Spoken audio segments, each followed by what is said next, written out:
Los protagonistas de la noticia en Notimundo. Y estamos en efecto ya en los estudios de FM Mundo con el perito Roberto Mesa, perito del caso Gabela. A propósito de esta disposición primero de la Corte Constitucional, ya se ha creado la comisión ha adelantado ya parte del trabajo, pero era indispensable tenerlo acá, Roberto, para esta reconstrucción del llamado tercer producto. Ya vamos a hablar un poco más sobre este tercer producto, pero ¿cuáles han sido sus impresiones una vez que está ya con este reto? ¿Son 90 días lo que va a tomar? Bienvenido. Muchas gracias. Buenas noches. La sentencia de la Corte Constitucional habla específicamente o determina que sean 90 días el plazo para que se pueda entregar la reconstrucción de este informe pericial que hasta el día de hoy no aparece a diferentes actores sociales que están especificados dentro de la sentencia. Y ese va a ser obviamente nuestro mayor desafío. Vamos a ver con qué nos encontramos, cuál es la documentación que se tiene. Al momento eso todavía no fue entregado. Tengo entendido, según lo que los comisionados dijeron el día de hoy, va a ser entre mañana o el día miércoles, en donde podamos hacer el traspase de toda esa información, que no es un traspase simple como cualquier otro, sino estamos hablando en términos técnicos de una cadena de custodia. Esto debe entenderse como una responsabilidad nuestra a partir del momento en el que esos documentos son entregados hacia nosotros. Hoy, digamos, la cadena de custodia o la responsabilidad sobre esos documentos la tiene la comisión, que es justamente la que solicitó toda esta documentación. Y en su momento la comisión creada precisamente para este efecto ya ha mencionado en algunas entrevistas, le hemos escuchado a Yanine Cruz también, Alberto Moscoso, hablar respecto de quiénes o en qué momento se desapareció, se mutiló, no sabemos todavía a ciencia cierta, no hay una versión oficial sobre lo que ocurrió. Lo cierto es que desapareció parte de este tercer producto. ¿Cuántas páginas, qué tipo de información desapareció? A ver, para hablar de mutilación, digamos, nos tenemos que situar en el hecho de que en ese documento deberían existir algunas páginas, por lo menos, del informe original y de que algunas otras hojas fueron reemplazadas. Lo que yo sí te puedo decir es que... Con información que no era la original. No era nuestra, obviamente, porque no consta ninguna sumilla, ninguna firma de responsabilidad en ese informe. Alguien alteró el informe. Alguien alteró el informe. Por eso, digamos, en ese sentido se hablaría de mutilación. Lo que sí te puedo decir es que en el 2018, cuando nosotros estuvimos en la Fiscalía General del Estado y se nos fue presentado un supuesto informe como de autoría nuestra, el informe que reposaba o que reposa dentro de la Fiscalía es un documento completamente forjado. Es un documento en el cual ninguna de las hojas tiene ningún tipo de firma de responsabilidad. No te puedo decir el contenido porque nosotros, al no encontrar ninguna de las firmas, ninguna de mis firmas específicamente, directamente no leímos el contenido porque obviamente lo obviamos y lo desconocimos en el momento. No sé cuál es el documento que reposa hoy en la Corte Constitucional. También sería un paso a hacerlo en los próximos días, porque necesitamos saber, porque se hablan de que existen 3 versiones de ese tercer producto y no sabemos cuál es el contenido de cada una de ellas.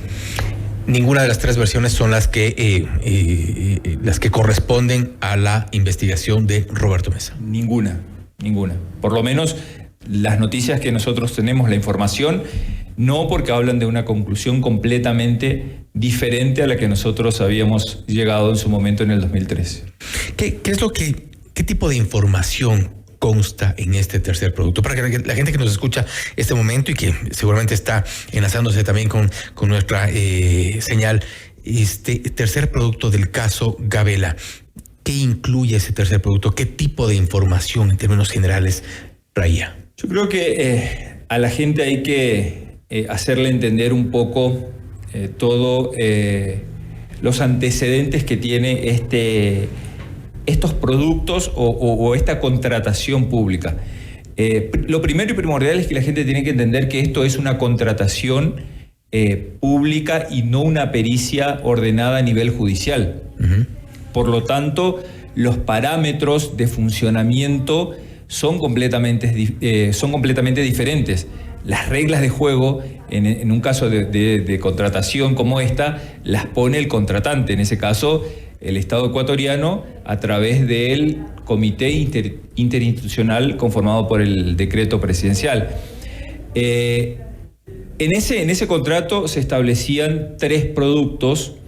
El primero de ellos era una hoja de ruta de las diligencias que nosotros íbamos a realizar durante todo ese periodo.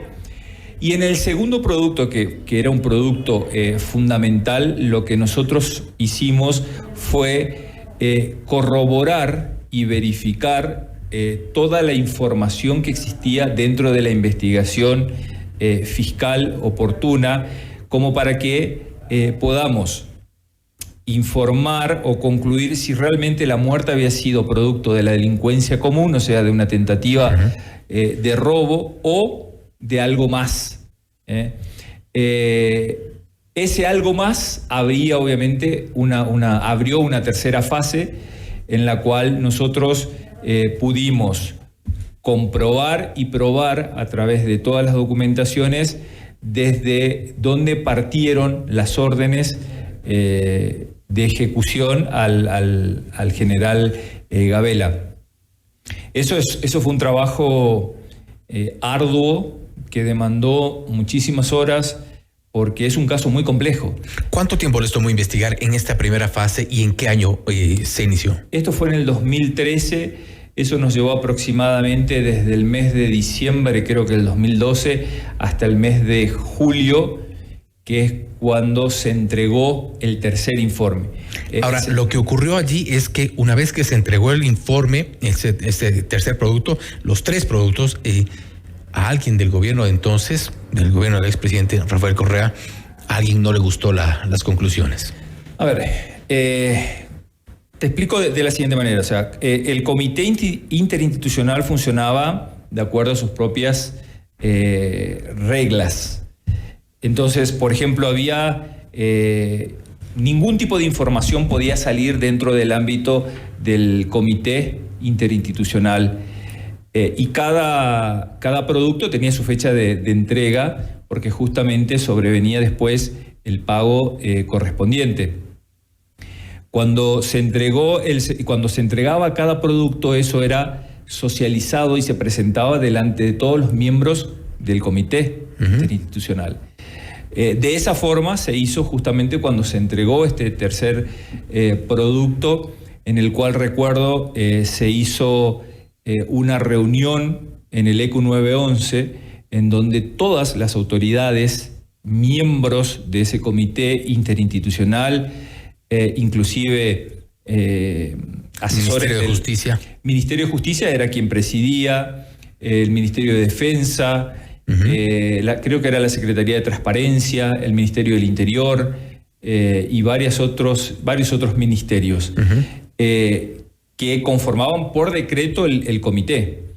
Dentro de esa reunión, en el ámbito de la reunión en donde se presentaron las conclusiones de forma pública, en el ECU 911 habían otros actores que no formaban parte del comité y que constan en un acta, no es que yo lo esté diciendo, que era, por ejemplo, miembros de la ex SENAIM, que no formaban parte del comité, pero que estaban presentes en ese momento, seguramente, digo yo, autorizados por el presidente del comité, estaban... ¿Y qué pasó en ese momento con el informe?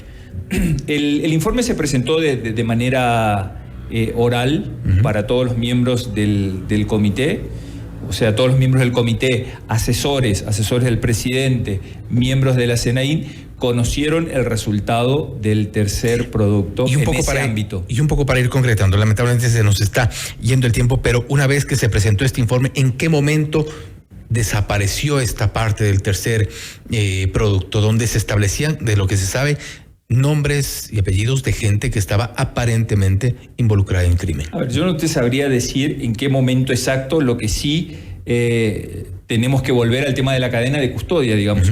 Cuando nosotros entregamos el informe o el tercer producto, nuestra responsabilidad termina en ese momento, y la cadena de custodia, o sea, la responsabilidad por el resguardo de esa información, era del comité interinstitucional. ¿En qué momento eso se perdió? ¿En qué momento lo perdieron, lo mutilaron, lo forjaron? No te sabría decir, y yo creo que es algo que en algún momento la justicia se va a tener que encargar de investigar eso, porque es algo que no puede pasar. Ustedes han comenzado ya el trabajo. Nosotros estamos esta semana comenzando con este gran desafío, revisando y elaborando un diagnóstico que lo vamos a dar a conocer al país, porque justamente la ciudadanía merece conocer qué es lo que se tiene como para reconstruir ese informe. Y al final del trabajo tendremos eventualmente, o al menos la Fiscalía podrá tener ya nombres de quienes presuntamente estaban involucrados en el crimen del general Jorge Gabela. Exacto, yo creo que esto se va a hacer público inclusive, porque creo que la sentencia de la Corte así lo determina. Son varias copias las que se van a entregar, y entre ellas a la señora Patricia Gabela. Perfecto. Roberto, gracias nuevamente por haber estado con nosotros. Estaremos pendientes, daremos seguimiento a todo este proceso de investigación y de la reconstrucción del tercer producto del caso Gabela. Le comprometemos para otras ocasiones poder tener también información de primera mano. Sin lugar a dudas, para mí es un placer poder dar a conocer justamente al país, digamos, cómo son los avances de este caso, que obviamente los tiene muy intrigados. Y las puertas están abiertas acá. Gracias. En FM Mundo. Amigos, esto es Notimundo Estelar, siempre bien informados. Noticias, entrevistas.